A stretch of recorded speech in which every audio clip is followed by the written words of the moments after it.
that clearly showed the hand of God. A.C. Zachariah, a teacher, felt a call to missions work, been to Bible school in Karnataka, and visited an orphanage run by an English lady, Miss Bagshaw. He felt a call to start missions, but he needed a partner and support. When he returned home, he shared his vision with M.T. Joseph, postmaster. Joseph and his wife resigned their jobs and agreed to join him in Wisconsin. That was quite remarkable. Meanwhile, a group of believers in Primrose Marthaman Church had been meeting outdoors in Cubbon Park, praying for an outreach ministry. Hearing of Zachariah's work, they agreed to support the mission. And Jesus was even a homeopath, and thus the medical mission started in quite a humble manner. I have been to both Primrose Church and to Cubbon Park, and so this story of the past seems very real to me. Through this, I saw men of God who cared for the world beyond their comfortable congregations and made sacrifices. Next, I learned about the present missionary work in Australia. We all know of the medical mission, the Child Development Center, and the nursing school. But I was struck by the old age home, where I saw people cast off in the street, being taken in by our church. I've written about this, but I will never forget Kuchama hugging a frail old lady, and a person suffering from leprosy who stopped to talk to us. It was also exciting to meet Mr. Johnson, who runs the Child Development Center, and to realize he was once a Kannada boy who was helped by Hoskote. I saw hope in the faces of children who may be saved from a lifetime manual labor by the mission and ministries like Life the Camp. God is clearly at work in Hoskote. But what about the future? Could it be that the days of Achins and Mantra missionaries who had a genuine call are over? Two things I saw did not convince me so, and made me think otherwise. When a small shower forced us to wait in the missions church, a young Achin called Binoy Daniel drove up in his motorcycle. He told us how he had attended a missions conference, heard a call to missions, and felt a strong force pulling him to respond. He was young and vigorous, and working to train young evangelists. Second, when we attended Primrose Marthaman Church a week later, another young Achin who headed the Chikbalapur mission told us how his father had encouraged him to do missions. Life was extremely hard, and he had pleaded for basic facilities like beds and housing. He was not very eloquent or fluent in English, and yet the call of God was clearly evident in his life, as with Binoy. What does this have to do with us living in the United States as we deal with our busy lives? First, I suggest that each of you consider making a trip to a missions facility close to where you will be staying in India. There is something about actually visiting and talking to the missionaries that makes the Marthaman mission more real. Second, I would assert that God has worked clearly in the past of our church, continues to work today, and has raised up a new generation of workers for the future. While we admire the work of selfless missionaries in the West, it is reassuring to know that missions is not just the privilege of the Western Church. We have the opportunity to support and celebrate organizations and ministries like Light the Candle, and to realize their labor in the Lord is not in vain. Thank you.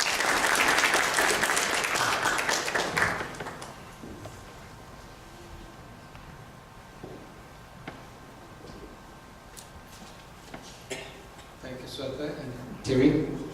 Now we'll have a small 15-minute video, and you can.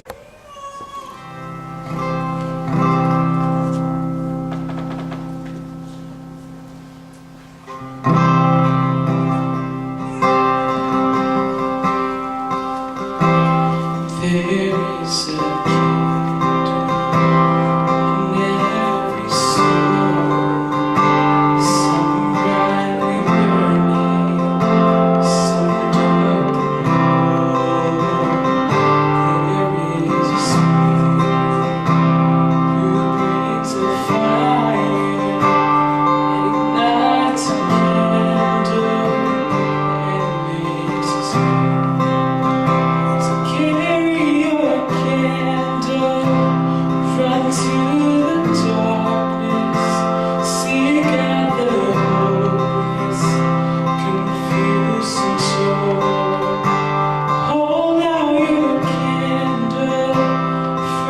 all to see it. Take your candle, go light your world. Take your candle, go light your world. Frustrated world, see how we strive to light some candle, smell the way. See now your sister, she's been robbed and lied to, still holds a candle without a flame. So carry your candle right to the darkness, seek out the hopeless, confused and torn. Hold out your candle for all to see it. Take your candle, go out your world. Take your candle, go out your world. We are a family whose hearts praise Him. Let's raise our candles, light up the sky, praying to our Father in the name of Jesus. Make us a beacon in darkest times. So carry your candle, run to the darkness, seek out the helpless, confused and torn. Hold out your candle for all to see. Take your candle, go out your world. Take your candle, go out your world. Carry your candle right to the darkness, seek out the helpless, confused and torn. Hold out your candle for all to see. Take your candle, go out your world. Take your candle, go out your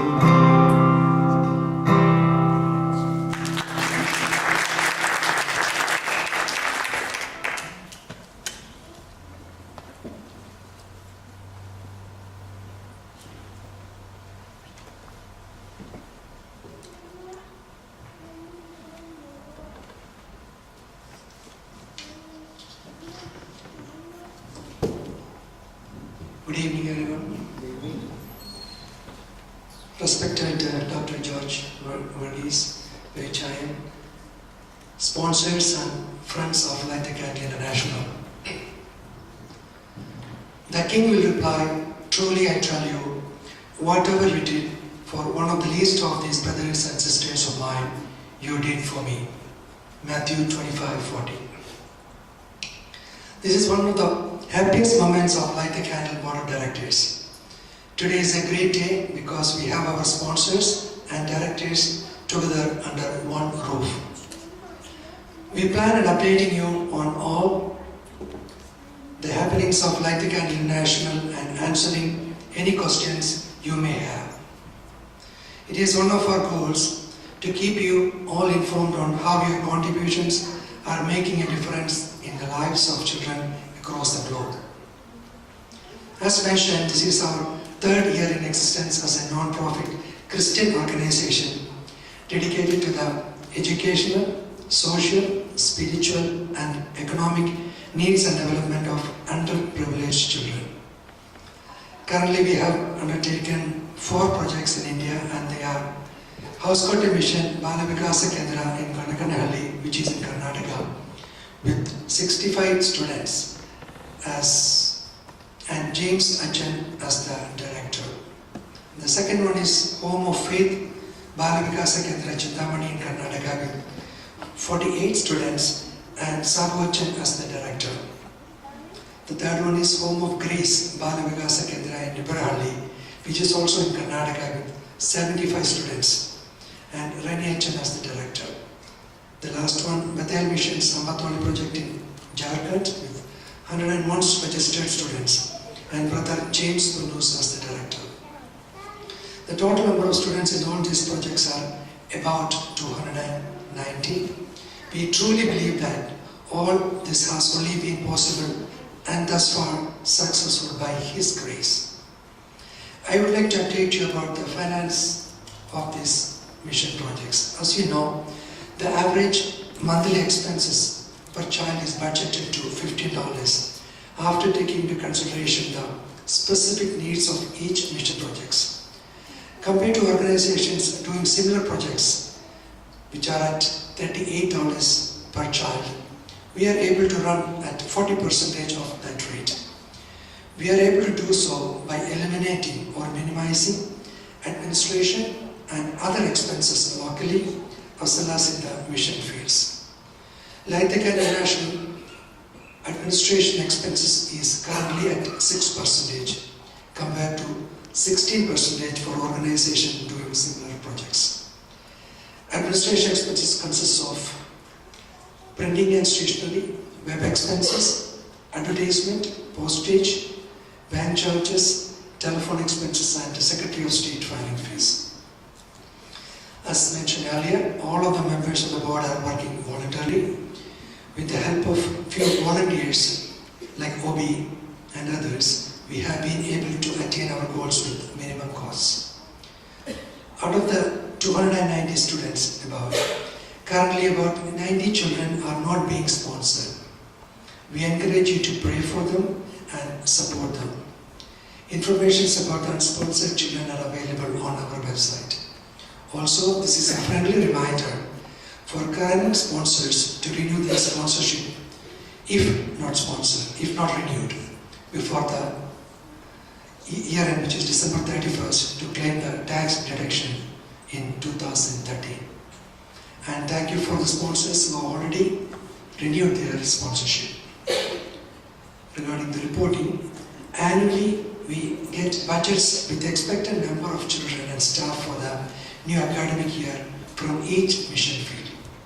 These budgets are discussed on our board meeting for approval, which is then communicated to the respective mission fields for implementation.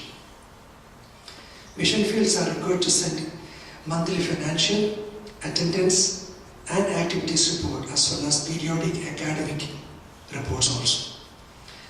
At our monthly board meetings, we discuss these reports and act on any discrepancies by following up with the concerned mission field. We pride ourselves on the accuracy and consistency with which we work for the benefit of the children.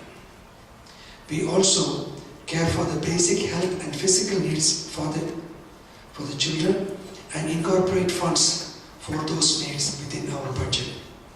For example, we encourage mission fields to conduct medical camps. We decided to create a fund exclusively for the medical and emergency requests for the children. Anyone who would like to donate for the same or a one-time donation are also welcome. Like the International examines two broad aspects of our financial health: how responsibly it functions day to day, as well as how well positioned it is to sustain its program over time. Our financial statements have been prepared on the basis of the cash basis accounting. Under that basis, revenues and the related assets are recognized when received rather than when it is earned, and expenses are recognized when it is paid rather than when the obligation is occurred or incurred. For example, when a student is sponsored and the sponsor is paying the commitment of $15 on a monthly installments, we show only the money we received during the year, not the whole pledge as a receipt for the year. In my opinion, there are four things one should watch for in a non-profit organization. The first is the legitimacy. Nobody wants to give to a sham charity or a non-profit that is misusing its contributions. We can also take a look at the objectives and the activities to ensure you are donating your money for a worthy cause. Second is credibility. Reputable non-profits will discuss their programs and finances, are willing to send you updates about the work or direct you to a website. Make sure you know where your money you are donating is going. That kind of focus also helps ensure that the non-profit is credible and well run. The third is accomplishments. Measure the efficacy of a non-profit organization by its mission and its goals for the community. Revenue generation should combine with mission fulfillment to determine its accomplishment or success. The last but not the least, the financials. Read the organization's financial information to determine the portion of the funds that are used to fulfill the organization's purpose. This will allow you to see how far your contribution will go. Like the Candle International is a legitimate Christian charity organization that has built up credibility over the past 3 years by running the organization well in terms of its responsibilities to the sponsors as well as to the children in the mission fields, and has also accomplished its objectives with your generous donations while remaining in financially healthy non-profit organization. We encourage all of you to visit these mission fields when you visit India during your vacation. Thank you for your time, and we will answer your questions in the question and answer session.